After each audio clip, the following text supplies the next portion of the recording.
ఆంధ్రప్రదేశ్ కు పెట్టుబడులను ఆకర్షించడమే లక్ష్యంగా సీఎం చంద్రబాబు నాయుడు సింగపూర్ లో పర్యటనకు బయలుదేరనున్నారు.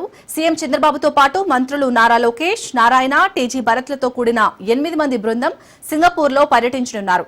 రేపటి నుంచి 31 వరకు 6 రోజుల పాటు ఆయన ఆ దేశంలో పర్యటించి దిగ్గజ సంస్థల ప్రతినిధులు, యాజమాన్యాలు, ప్రముఖులు, పారిశ్రామికవేత్తలతో భేటీ కానున్నారు.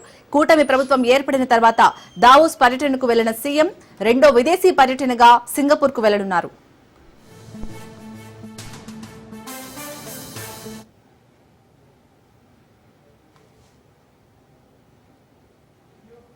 బ్రాండ్ ఏపీ ప్రమోషన్ తో రాష్ట్రానికి పెట్టుబడులను సాధించేందుకు సీఎం చంద్రబాబు సింగపూర్ పర్యటనను వేదిక చేసుకోనున్నారు. ప్రభుత్వం తీసుకువచ్చిన నూతన పారిశ్రామిక పాలసీలు, స్పీడ్ ఆఫ్ డూయింగ్ బిజినెస్ విధానాలను వివరించి పెట్టుబడిదారులను ఆహ్వానించనున్నారు. పోర్టులు, ఎయిర్పోర్టులు, హైవేలు, హార్బర్లు, భూముల లభ్యత, కనెక్టివిటీ, 1058 కిలోమీటర్ల తీర ప్రాంతం, నిపుణులైన మానవ వనరుల గురించి వివరించనున్నారు. అలాగే పారిశ్రామికవేత్తలను పెట్టుబడులు పెట్టాల్సిందిగా కోరనున్నారు. 6 రోజుల పర్యటనలో సీఈఓలు, కంపెనీల ప్రతినిధులతో భేటీ కానున్నారు. మొదటి రోజు సింగపూర్ సహా సమీప దేశాల్లో నివసిస్తున్న ప్రవాసాంధ్రుల సంఘం నిర్వహించే తెలుగు డయాస్పోరా సమావేశంలో ముఖ్యమంత్రి పాల్గొననున్నారు. ఏపీలో పెట్టుబడులకు ఆయా దేశాల వారిని ఆహ్వానించనున్నారు.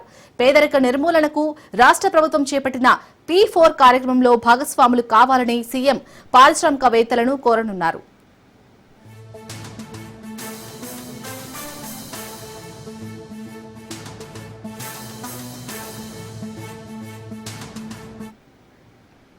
ఏపీలో పోర్ట్ ఆధారిత ప్రాజెక్టులు, సెమీ కండక్టర్లు, ఏఐ, డేటా సెంటర్ల ఏర్పాటుకు సంబంధించిన పెట్టుబడులపై ముఖ్యమంత్రి చర్చించనున్నారు. ఈ ఏడాది నవంబర్లో విశాఖలో నిర్వహించే పెట్టుబడుల సదస్సుకు సింగపూర్ పారిశ్రామికవేత్తలను ఆహ్వానించేందుకు ఆ దేశానికి చెందిన ప్రముఖులతోనూ ముఖ్యమంత్రి భేటీ కానున్నారు. డిజిటల్ ఎకానమీ, ఫిన్టెక్ పై నిర్వహించే బిజినెస్ రౌండ్ టేబుల్ సమావేశాల్లో కూడా ముఖ్యమంత్రి పాల్గొంటారు. సింగపూర్ లో నిర్వహించే బిజినెస్ రోడ్ షోకు హాజరవుతారు. ఆ దేశంలోని వివిధ మౌలిక సదుపాయాలు, లాజిస్టిక్ కేంద్రాలను కూడా సీఎం సందర్శించనున్నారు.